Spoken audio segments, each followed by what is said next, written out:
817 के मामले जीओए 817 मामले की अगर हम बात करें तो जीओए 817 का जो मामला है वो अभी भी कोर्ट में फंसा हुआ है। माफ कीजिएगा, अभी भी सुप्रीम कोर्ट में ये मामला चल रहा है। पिछले कल भी हमने आपको कहा था कि सरकार की ओर से लॉ डिपार्टमेंट को ये फाइल भेज दी गई है और अब जीओए भर्ती मामले को लेकर सरकार ने लॉ से ओपिनियन मांगा है और कहा है कि किस तरह से इस प्रोसेस को शुरू किया जा सकता है। क्या 817 की जो पोस्टें हैं उन्हें वापस 817 में लाया जाए या फिर जो है वो 556 की सूची को रिकास्ट किया जाए। जो 556 के पोस्टें हैं उन्हें रिकास्ट करके दूसरी बार जो है उन पदों को भरा जाए या फिर जो है वो 817 और 556 के बीच में ऐसा क्या रास्ता निकाला जाए जिससे जो है वो ये भर्तियों का प्रोसेस जल्दी शुरू हो सके। तो इन तमाम चीजों को लेकर जो है वो सरकार पूरी तरह से फंस चुकी है और अब जो है वो केवल लॉ ओपिनियन के आधार पर इस मामले को लेकर सुप्रीम कोर्ट में सरकार की ओर से जवाब दायर किया जाएगा। तो जीओए 817 के हमारे जितने भी अभ्यर्थी हैं लंबे समय से वो डिमांड सरकार से कर रहे हैं कि 817 के मैटर को जब कोर्ट में जब नहीं चल रहा है तो ऐसे में जो है वो सरकार इस मामले को सुलझाती क्यों नहीं है और सरकार जो है वो भर्तियों का प्रोसेस क्यों शुरू नहीं करती है। और जाहिर सी बात है क्योंकि बहुत सारे ऐसे बेरोजगार युवा है जिन्होंने अपना कमीशन का एग्जाम दे दिया है, उन्हें पूरा विश्वास है कि उनका एग्जाम अच्छा हुआ है और साथ ही साथ टाइपिंग टेस्ट उन्होंने दे दिया, लेकिन बावजूद इसके जो है मझधार में सभी बेरोजगार युवा फंस चुके हैं। उनके लिए स्थिति स्पष्ट नहीं हो पा रही है कि वो अपने भविष्य को लेकर क्या करे। तो बिल्कुल आपके इन सभी मुद्दों को लेकर जो है वो लगातार हम भी सरकार के ऊपर प्रेशर बना रहे हैं ताकि सरकार जो है वो इन मुद्दों को सुलझाए ताकि बेरोजगारी का जो सबसे बड़ा मुद्दा इस समय प्रदेश में बन चुका है उस मुद्दे को जो है वो थोड़ा सा यहाँ पर सामान्य स्थिति में लाया जाए ताकि बेरोजगारी का जो रोना है, बेरोजगारी की वजह से जो दर्द यहाँ पर हिमाचल के बेरोजगार युवा झेल रहे हैं उस दर्द को कम किया जा सके। फिलहाल जो है ये तमाम मामले थे और अब आपके जितने भी सवाल होंगे के मामले पर आते हैं क्योंकि जीओए भर्ती को लेकर जो है वो सरकार की ओर से फिर से नियमों में बदलाव किया गया है और पहले भी हालांकि सरकार ने जीओए भर्ती जब प्रदेश में क्लर्क की जगह पर जीओए भर्ती शुरू की तो उसके बाद नियम जो है वो अलग अलग रहे हैं और इसी वजह से जो है वो लिटिगेशन में मामले चल रहे हैं। लेकिन फिर से जीओए भर्ती को आसान बनाने के लिए और आगे जो भर्तियों का प्रोसेस शुरू हो उसमें किसी तरह की कोई दिक्कत ना हो, सरकार ने एक बार फिर से प्रयास किया है भर्तियों के जो नियम है उसे बदलने का जो एक प्रस्ताव है उसे तैयार कर दिया है और इस प्रस्ताव को जो है वो जल्द उसकी जो नोटिफिकेशन है वो सरकार की ओर से जारी की जाएगी। तो अब जीओए की भर्ती कैसे होगी ये आप जरूर ध्यान से सुनिए क्योंकि हमारे जितने भी बेरोजगार युवा है उन्हें ये जानना जरूरी है कि अब जो है वो सरकार के लेवल पर क्या क्या बदलाव यहाँ पर हो रहे हैं, आगे नौकरियों का जो रास्ता है वो आपके लिए कितना इजी होने वाला है। तो फिलहाल यहाँ पर जीओए की सीधी जो भर्ती है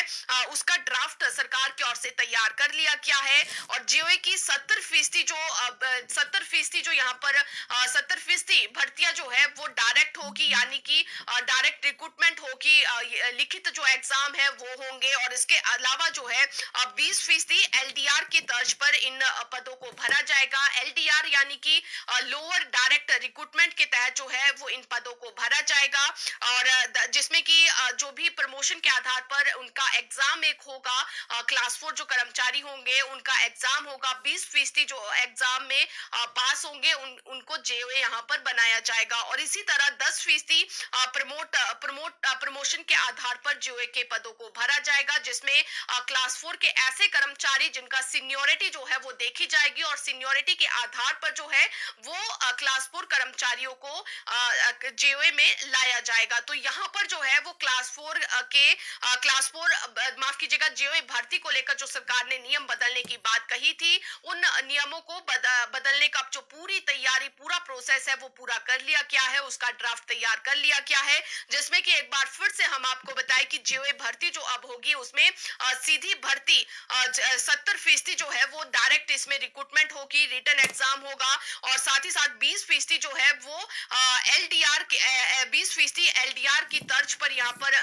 जेओए के पदों को भरा जाएगा, जिसमें कि जो क्लास 4 के कर्मचारी होंगे उनका रिटन एग्जाम लिया जाएगा और उसके आधार पर जो है वो 20% पदों को भरा जाएगा। 10% जो है वो क्लास 4 के कर्मचारियों के सीनियोरिटी के आधार पर जेओए के पदों को भरा जाएगा। और इसका जो है वो फाइनेंस और लॉ से मामला